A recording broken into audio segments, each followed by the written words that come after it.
entendez? Parce qu'après, s'il recommence à chaque fois... Bonjour à tous et à toutes. Ouais, il va pas fort. Silence! Donnez-lui un micro. Il n'est pas un micro, là. Non, rien. Allez! Vas-y, Vas-y. on dit qui parle, on y en met une. Allez. Ils se viennent bien. S'il vous plaît. C'est fait. Allez, nous sommes tous On est réunis. contents, on se calme. Nous sommes tous réunis aujourd'hui pour répondre à une invitation, l'invitation d'Olivier qui a souhaité marquer son départ de la SNCF, bien entouré de tous ses amis, collègues, et une partie de sa famille, j'imagine, et une partie de ta famille. Ah, je vais te présenter. Alors là, puis on a... Bravo. Alors, cet événement, on sait tous, c'est le début d'une nouvelle vie. Mais ça ne veut pas dire inactif, car je désespère pas. Je dis bien je ne désespère pas de voir encore transmettre le savoir à nos autres. Ah non, non, non. Je ne désespère pas. Alors le protocole d'aviatoire, il veut toujours que le chef directeur, l'ensemble c'est un petit peu le gars qui part en retraite. Mais comme je sais que Modeste, timide et un peu réservé, je vais être quand même un petit peu sur la réserve. Je ne vais pas faire que ça. Oh, on aurait pu gonfler, quoi. Normalement, les coups. Je vais le lire, je vais le lire. Donc je vais vous présenter Olivier sous deux personnalités différentes que vous connaissez tous. Donc je recopie. Donc le premier personnage dans le monde professionnel, il s'appelle Olivier Saint-Agne, de Lélé qu'on connaît tous, et que vous connaissez tous. Le second personnage est un personnage un petit peu plus nocturne, celui-ci il s'appelle Saint-Agnos. Alors commençons par le premier. Si je me trompe, je vois qu'il y a des gens de Fondevel là, et vous me reprenez. Tout commence en 78 quand arrive un coup frisé à la brigade de Fondevel pour devenir agent d'entretien. Donc il apprend le métier de la voix en tant qu'agent d'entretien de la brigade. Eh ben, c'est faux. Ah ouais, une corde. Je suis rentré comme ça. Exact. Sur la ligne de Baco-Amberieux, il n'y avait pas de passage à niveau.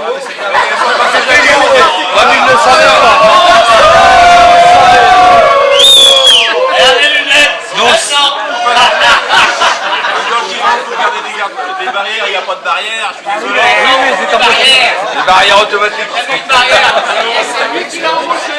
C'est vrai avec Il est là l'embaucheur.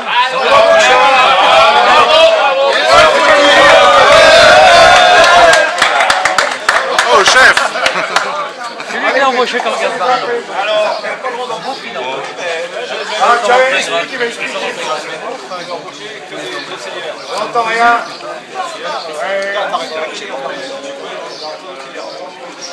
Donc il est rentré, il n'a rien mais sous la roue. Sur la voie.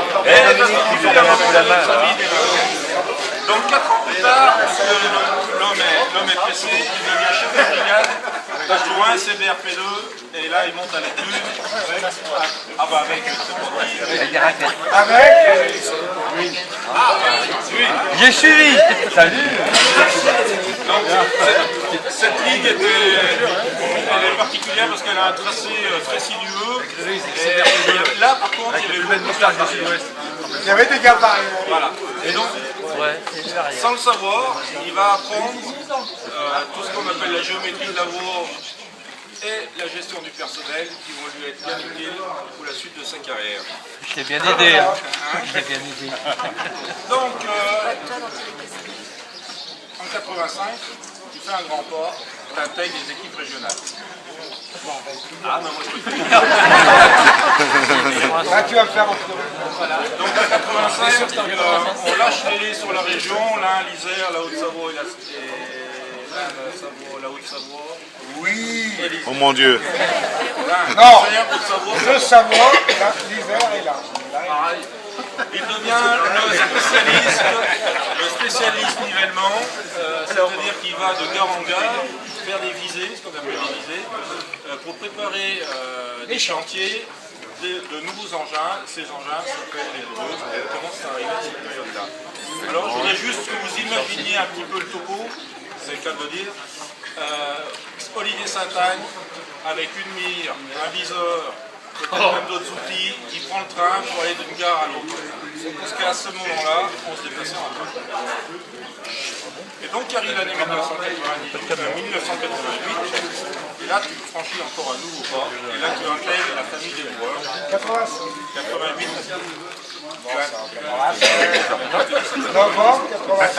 Non mais ton affectation 88. Donc il rejoint la famille des boueurs et là rapidement il devient le référent. Alors il fait en sorte que C'est vrai, c'est vrai. il fait en sorte que son engin soit apprécié sur toute la région. Quel engin!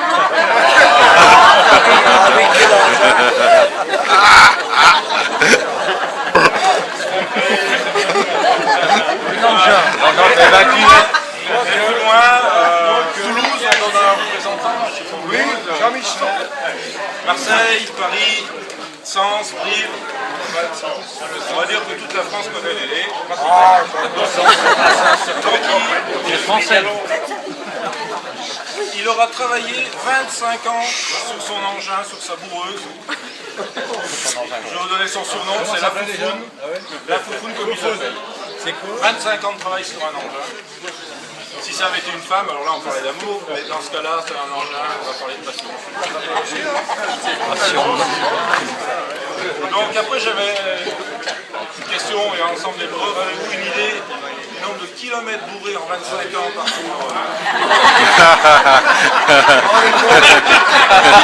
Fais bourrer.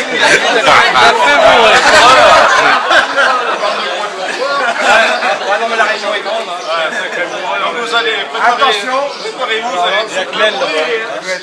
allez être surpris.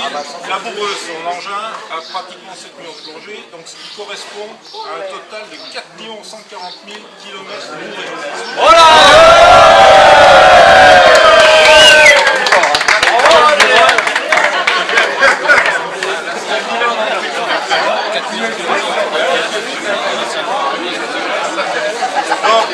Je vous rappelle simplement. Les Carpignons, ils tiennent toujours, ils sont bien. Ils tiennent toujours. C'est vos infos. Ouais. Donc 4 millions de kilomètres traités, 4 millions de 140 000 kilomètres traités au millimètre, travail au millimètre, avec une balade de 5 cm. Donc Ça dépend. c'est pas facile. Donc pour imaginer tout ça, si la ligne de chemin de fer entre la Terre et la Lune existait, on attaquerait le 6e aller-retour.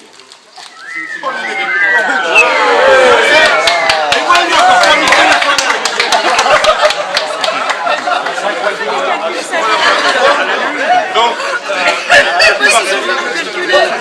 partout où il passe, l'engin est demandé. Il faut dire qu'il a un fidèle adjoint, Michel, qui lui donne un bon coup de main.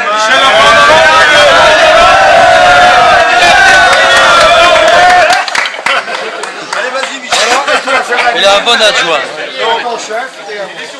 Donc nous parlons. Donc là, nous parlons de gens dont le surnom.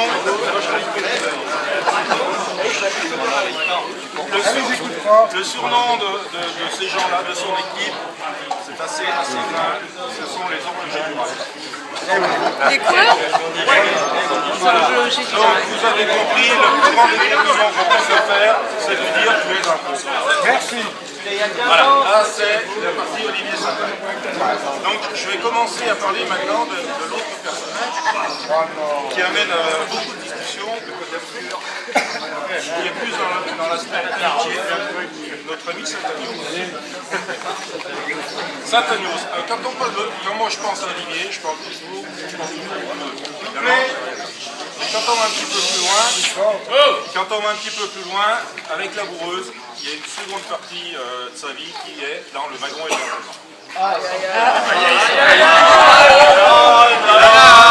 Deux tiers normalement.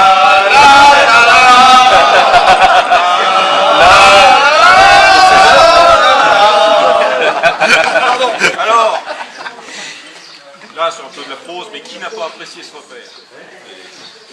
pas apprécié ce refuge? Qui n'a pas apprécié cette intimité qui était diffusée dans ce wagon? Mais je devrais dire dans ton wagon.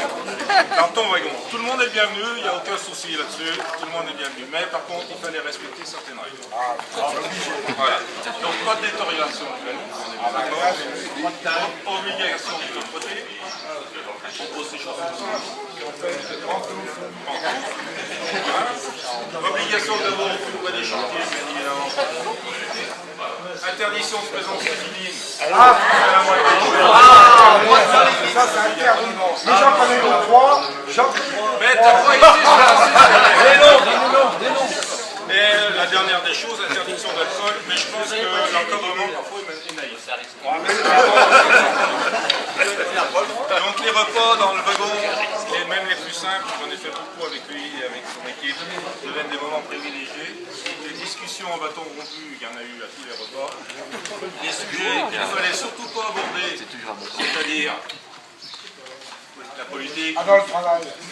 la politique, Le travail, on n'aimait pas trop. la gauche, la droite, l'extrême gauche, tout le monde a reçu. Les chefs, bon, il y a les mauvais, les très mauvais. Il n'y en a jamais eu de bon, donc... Les femmes, je vous rassure, les femmes aussi. C'est pareil. Enfin bref, les débats parfois étaient animés. Les désaccords nourrissant la discussion. Mais l'amitié reprenait tout le temps le dessus. Elle reprenait le dessus, parfois pas tout de suite.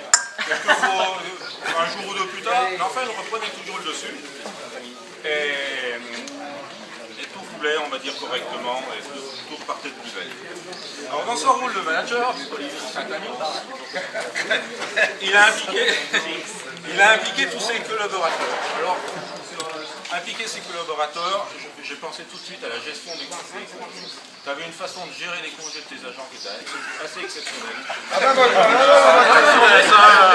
Je suis admiratif. 14 juillet, 15 août. Non, il prenait le 14 juillet, 15 août. Ah oui, oui. Vous vous arrangez pour prendre le reste. Enfin, les gens sont là, ils ont tous eu leur confiance. Mais pas le 14 juillet, 15 août. Après, il a organisé son équipe avec des missions propres. Michel était plus particulièrement le dépanneur, les autres les conducteurs, mais il a réussi le tour de force de fédérer son équipe autour d'un sujet très sensible, la cuisine dans le... Ah bah oui. Faut casser la croûte, là. Donc le résultat, quel que soit le cuisinier, entre parenthèses, je mets le cuisinier, était toujours identique. La réponse de Lélé, c'était « c'est pas mauvais, mais tu peux tout faire ». J'aime une fois, il a dit. Ah, il faut, je vais dire ça, après il y a une décadence. Voilà. Alors Coyote qui est là, il est où Coyote? Il est où Coyote? Oh, les gens qui marchent de retour. Testamento. Ah, le rose beef. Jamais content Coyote. Le soufflé et le rose beef. Il y a rien à faire un soufflé. Et le rose beef. Oh, le roast beef. Coyote, il en a entendu, mais alors... Et maintenant, il y a le bon avait entendu. Par contre, quand c'est pas dans la cuisine, le poton rouge et les rognons, ça restait dans les mémoires. Il faut dire qu'il y mettait beaucoup de cœur. Si c'est la cuisine, c'est aussi. Donc, ensuite, parfois le soir, je passais le voir, discuter de sa journée de travail. Et après sa journée de travail, parce que s'il y a quelqu'un que je pourrais trouver à tout moment, c'était bien Lélé. Il a vécu 24 heures sur 24 au wagon, pratiquement. Et combien de fois on m'a dit avec sérieux, tu sais bien, clairement, je cautionne ce qu'il disait, tu sais bien que je travaille jour et nuit pour la SNCF et que tu peux compter à toute heure sur cette année. Ah, ça, c'est joli.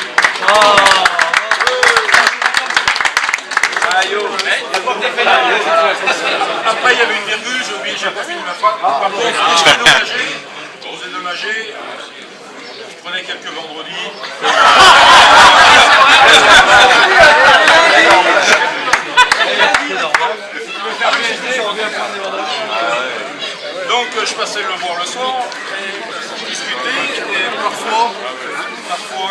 un bruit au fond du couloir. Je vais être nostalgique de ces moments-là, je te le dis tout de suite. Et j'entendais jouer de la musique. C'est une autre de ses passions, je pense. Et Ça, c'était une transition. voilà. J'espère que ce soir, tu nous présenteras ta dernière acquisition. Parce que la précédente, en fonction de l'heure, avait des tonalités bizarres. C'est obligé, ça dépend du genre. Elle aimait pas jouer la nuit, hein, ça, elle aimait pas du tout ça.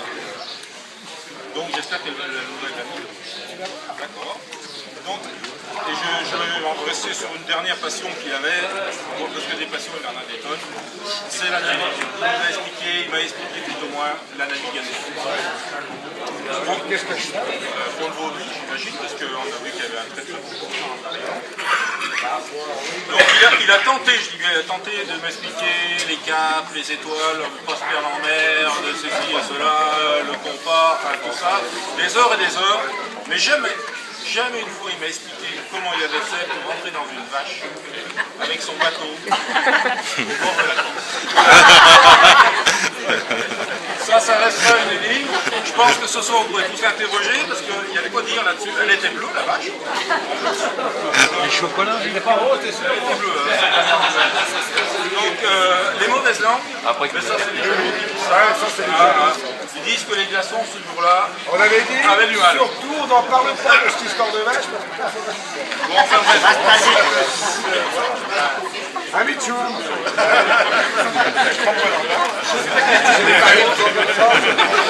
Il y était, hein, sûrement. Donc voilà, je peux dire des moments avec Dédé qu'on a passés. La nuit ne suffirait pas pour que je dise tous les bons souvenirs qu'on a eu ensemble et avec son équipe. Donc avant de lui souhaiter bonne continuation, j'aimerais, je sais qu'il souhaite que je le lise quand même. Je vais le lire quand même. Cher monsieur, c'est un courrier que j'ai reçu et je vous avoue que je suis assez fier. Cher monsieur, je vous remercie sincèrement de votre aimable invitation à la fête organisée à l'occasion de votre départ en retraite le 15 juin. Permettez-moi tout d'abord de vous féliciter pour ces 38 années passées dans notre entreprise. Vous avez exercé un métier difficile, exigeant, indispensable au nivellement des voies et à l'entretien de leur géométrie. Je ne pourrais malheureusement être dévote à Sainte-Bénite ce jour-là, mais je sais que vous serez entouré de vos collègues et amis qui ont su apprécier votre esprit d'équipe et votre dévouement. En vous souhaitant une bonne retraite, je vous dis croire, cher monsieur, à l'assurance de ma considération distinguée. Bien à vous, Guillaume Pépine, président de la SNCF.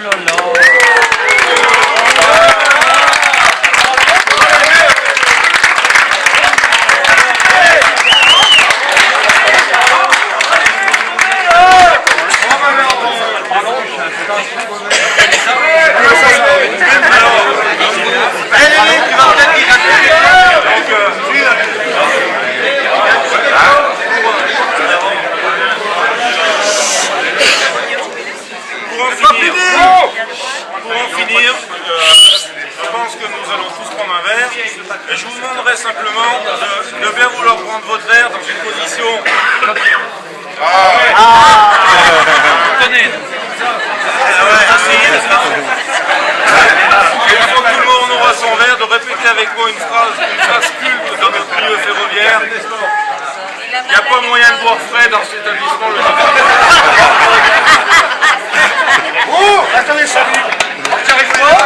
Bon, salut. Ah bah, j'ai essayé. Ah bah, je vais vous le lire. Lélé, désolé de ne pas venir à ta chouille. Guillaume Pépin. Je te souhaite une bonne soirée. Le chauffeur a cassé le moteur de la voiture. Je te souhaite une bonne soirée, Guillaume.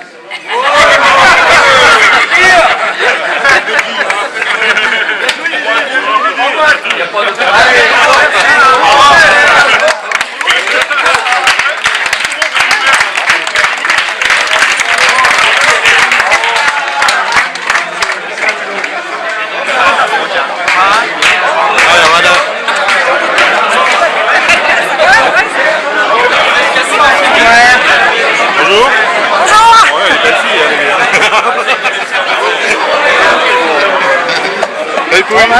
aussi en train de tout filmer. Hein. Même moi. Voilà la caméra, non.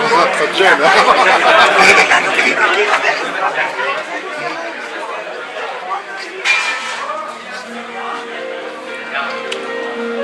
Voilà les musiciens.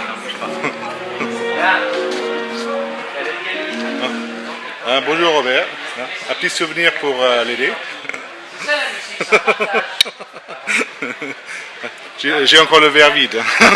Ah, il est Mais presque c'est bon, vide. on va jouer ce soir. Alors, je fais un peu. Il n'y a personne pour l'instant, vas-y, profite. Oh, mais ça va pas finir comme ça. Hein. Tu peux y aller là. On a démarré comme ça. On a démarré comme ça.